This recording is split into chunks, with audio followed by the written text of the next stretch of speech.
K2, second highest peak in the world. Everest is the first, but we all know that's easy.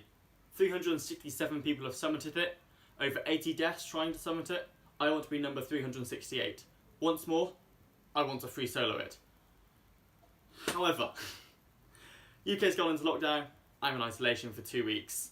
Therefore, it doesn't look as though I'm getting into Pakistan anytime soon, so it looks like we might have to modify this plan. K2, 8,611 metres above sea level, with a prominence of 4,070 metres.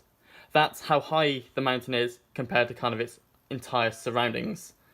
Now, I plan to climb K2's provenance in a day.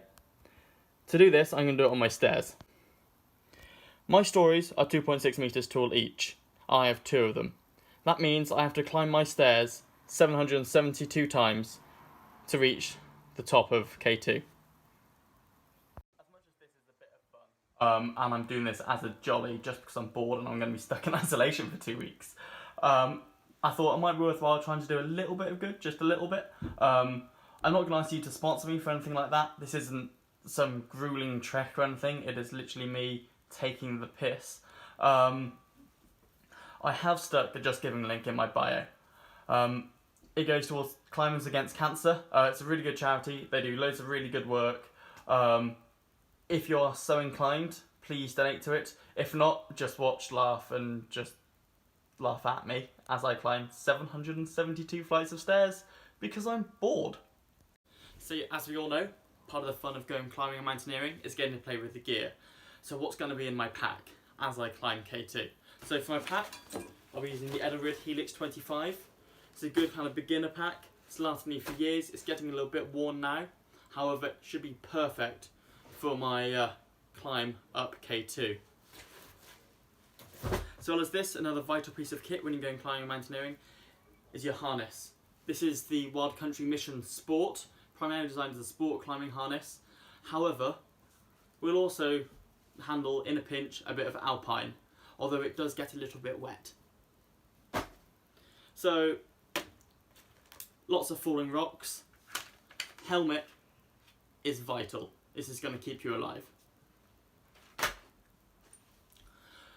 I don't plan on going up any glaciers or having to traverse any steep snow slopes when climbing K2. Well, not this time anyway. I'm going to be taking a pair of crampons just in case. You always need to have a good pair of crampons. Make sure they're fitted to your boots well. These are a camp pair, just got them off of eBay. They work pretty well.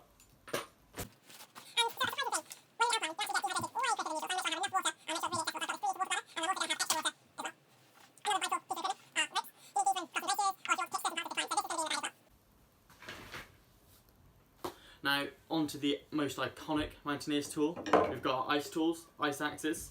I've got 2 here, just in case I lose one, I'm forgetful. And these will be strapped to the back of my pack. So as well as my pack, that I'll be climbing with, I will also be carrying a duffel bag to base camp, because you need to get all your stuff up to base camp. So what's this going to contain? 1, more water. You can never have enough water. Water can be pretty hard to come by, especially in snowy regions, you wouldn't think. 2, gonna need my boots. These are Scarpa Mont Blancs. They're B3 boots. Nice and warm, nice and stiff.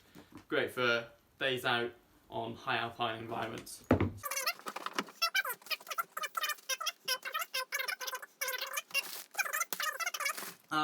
As well as this, you're going to keep some condition when you're at base camp. It's really easy to waste away, so I'm going to be putting in some kettlebells as well. So this will all be coming with me up till base camp. After a nice alpine start, it's 9:15. I've packed duffel bags and let's get going. To count my steps, I've got this counter here, so every time I come up and come down, I'm going to press this, raise this counter, so I don't have to do mental maths as well. So like all good adventures, thoroughly unprepared, I shouldered my pack and started up the stairs on my arbitrary adventure. Little did I know, would it cost my sanity a lot quicker than I thought. First kind of real milestone in, that was 101. This is actually quite challenging. So at this point, if I was actually climbing a mountain, it'd be lovely to have some drone footage, rising up, showing you where I've come from. But as I'm climbing stairs, you don't get that. You get my sweaty ass. Sorry. To keep myself entertained along the way, and to stave off madness for that little bit longer, I gave myself some challenges along the way. These were heights like El Cap and Snowdon, which I could tick off when I got to them.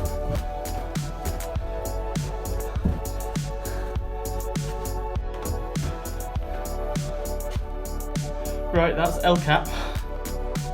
As madness set in, and I reached the height of El Cap, I thought it would be a good idea to celebrate Emily Harrington's recent achievement of climbing El Cap in a day, and climb my stairs.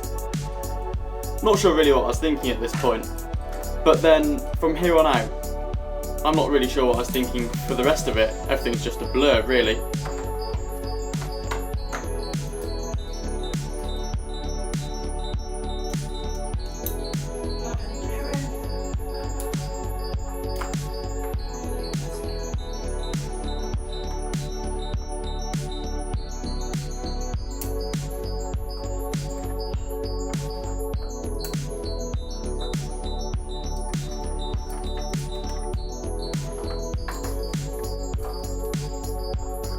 Right, this is number 209.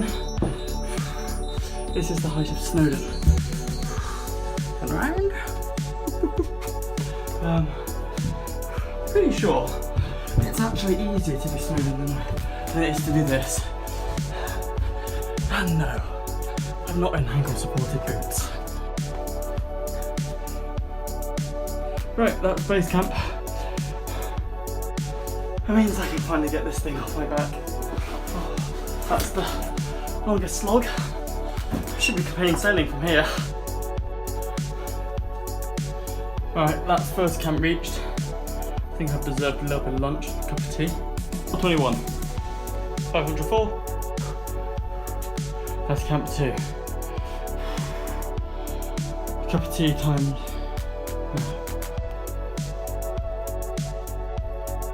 This is quite a challenge.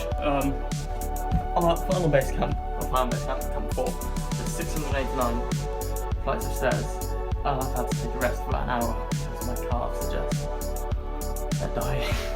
They're properly dying. So there's like just a couple of issues.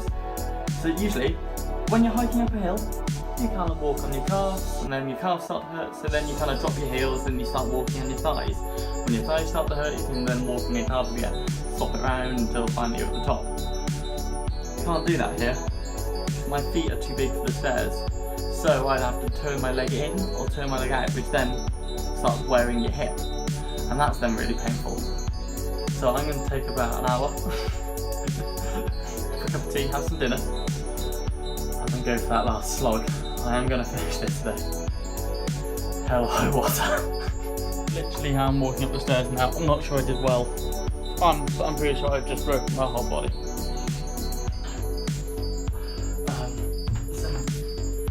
770. As you can see, I'm literally pulling myself up. I'm genuinely calling these. It's so painful. This is the final one.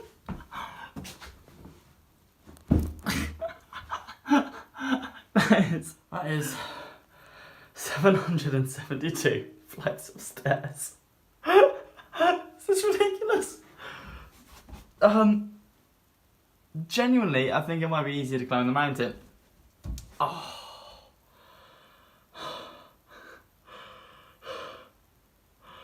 The last ones I was having to do in kind of sets of 10.